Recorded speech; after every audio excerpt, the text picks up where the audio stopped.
Hello, என்ன பண்ணுறீங்க? சும்மா ஒர்க்கில். சாப்பிட்டீங்களா? சாப்பிட்டேன். நீங்கள் சாப்பிட்டீங்களா? சாப்பிட்டேன்.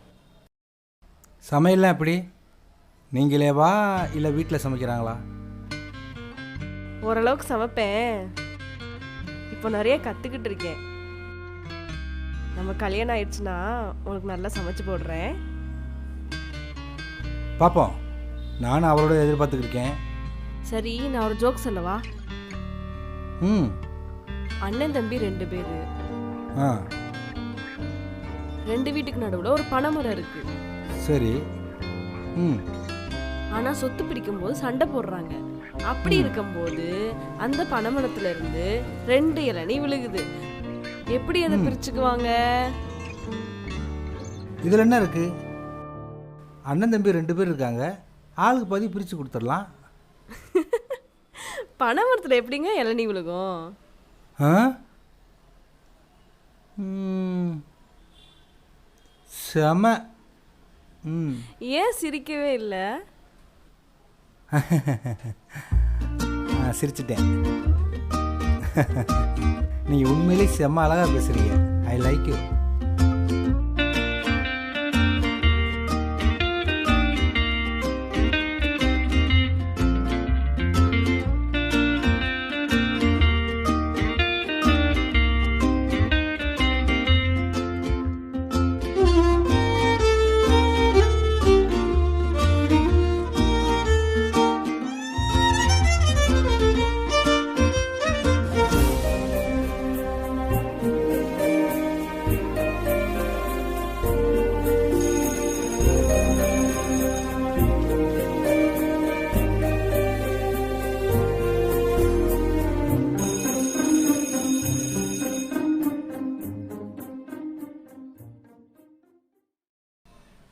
எங்கடா போகிற? சின்ன வேலை இருக்குது, வெளியில் போயிட்டு வந்துடுறேன்ப்பா. எங்கேயும் போவேண்ணா, வீட்டுக்குள்ளே போ. சின்ன வேலை தான்ப்பா. ஊர் சுற்ற போறியா காளி பசங்களோட? வீட்டுக்குள்ளே போடா. ஒரு சின்ன வேலை தான்ப்பா, போயிட்டு வந்துடுறேன்ப்பா.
ஹலோ பெரியப்பா, அண்ணன் ஒரு திருநங்கை வண்டியில் கூட்டிட்டு போயிட்டு இருக்கேன் பெரியப்பா.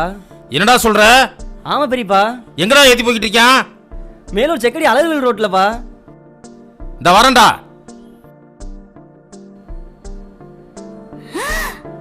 என்னது? ஆத்தி, என் பொண்ணோட வாழ்க்கையில வீணா போச்சு. இந்தா வர்றேன்.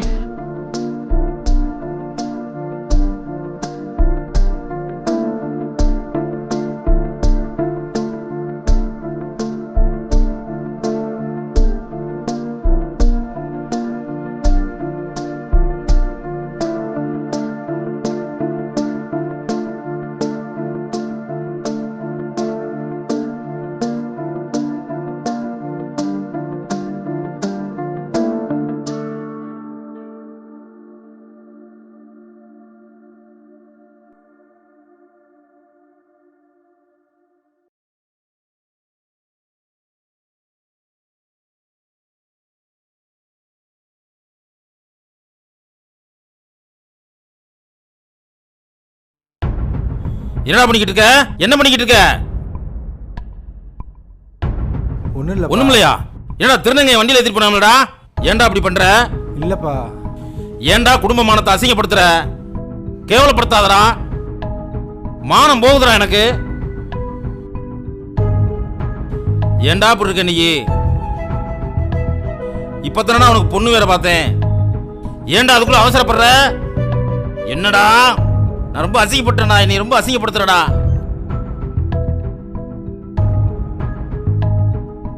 ஏப்பா இப்படி பண்ணிட்டேன்? உன்னை நம்பிதானப்பா இருந்து என் பிள்ளைக்கு என்னப்பா குறைச்ச? என் பிள்ளை வாழ்க்கையே போச்சேப்பா. நான் என்னப்பா பண்றது? திருநங்கைய வண்டியில ஏத்திட்டு வந்திருக்க, இதே லட்சணமா? சி, உன்னை நினைச்சாலே அசிங்கமா இருக்குப்பா. என் குடும்ப மானமே போச்சு. என் பிள்ளைக்கு என்ன குறைச்ச? என் பிள்ளை வாழ்க்கை ஏன் இப்படி பண்ணுன? ஏப்பா இப்படி பண்ற? மானமே போச்சு. வெளியில தலை காட்ட முடியுமாப்பா? இல்லத்தா, நான் வண்டியில சும்மா தான் ஏத்திட்டு வந்தேன். என் பொண்ணு வாழ்க்கையே போச்சுப்பா. அசிங்கமா இருக்குப்பா. வெளியில மான ரோட்ல சந்தி சிரிக்குதுடா. அண்ணா, வீடு பக்கத்தில் தான் இருக்கு, நான் போய்க்கிடுவேண்ணா. ரொம்ப நன்றிண்ணா. சரி.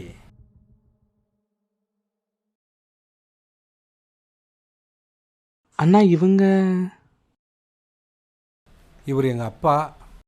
அதை நான் கல்யாணம் பண்ணிக்க போகிற பொண்ணு. சரி, நல்லா இருங்கம்மா. போயிட்டு வரேன்.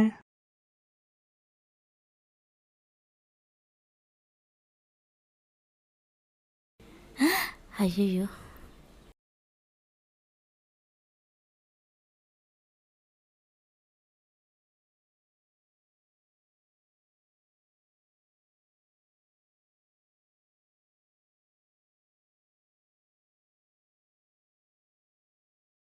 அண்ணா, எனக்கு ஒரு ஹெல்ப் பண்ணுறீங்களா?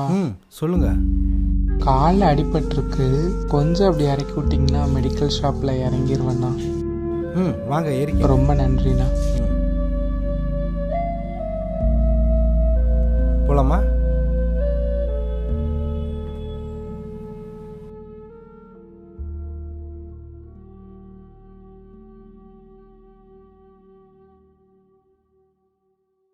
அவங்க நடக்க முடியல, ஹெல்ப் கேட்டாங்க. அதான் வண்டியில் இறக்கி விட்டேன்.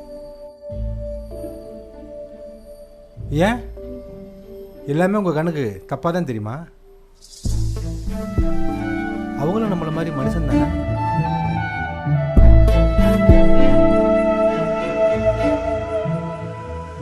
உங்களை மாதிரி முட்டாள இருக்கிறனால தான் இந்த சமூகத்தில் உங்களுக்கு கேலியும் கிண்டலும் உங்களுக்கு வந்து சேருது.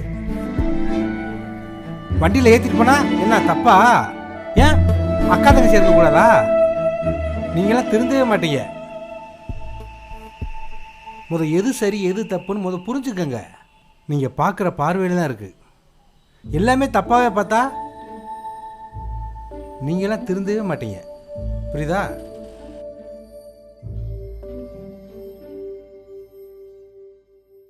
மாப்பிள்ள எங்க மேலதான் தப்பு, மன்னிச்சுக்கோங்க. உங்கள்கிட்ட பேசலைங்க, நீங்கள் பேசாதீங்க.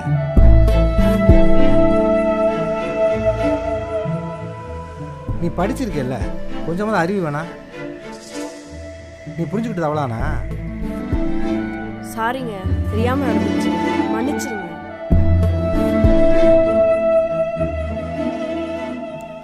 இந்த சமூகத்தில் அவங்களும் நம்மள மாதிரி மனுஷங்க தான். யாரையுமே மதிக்க கற்றுக்குங்க, மிதிக்க நினைக்காங்க. கடவுள் கொடுத்தது நமக்கு 2 வரம் தான். ஒன்று பிறப்பு, இன்னொன்று இறப்பு. இந்த 2க்கு நடுவில் தான் நம்ம வாழ்க்கையை வாழ்ந்துக்கிட்டு இருக்கோம். இந்த சமூகத்தில் எல்லாரையும் சமமாக என்னைக்கு நினைக்கிறானோ அன்னைக்கு தான் இந்த சமூகம் நல்லாயிருக்கும். இவங்களும் மனுஷன்தான், எல்லோரும் சமமாக நினைங்க.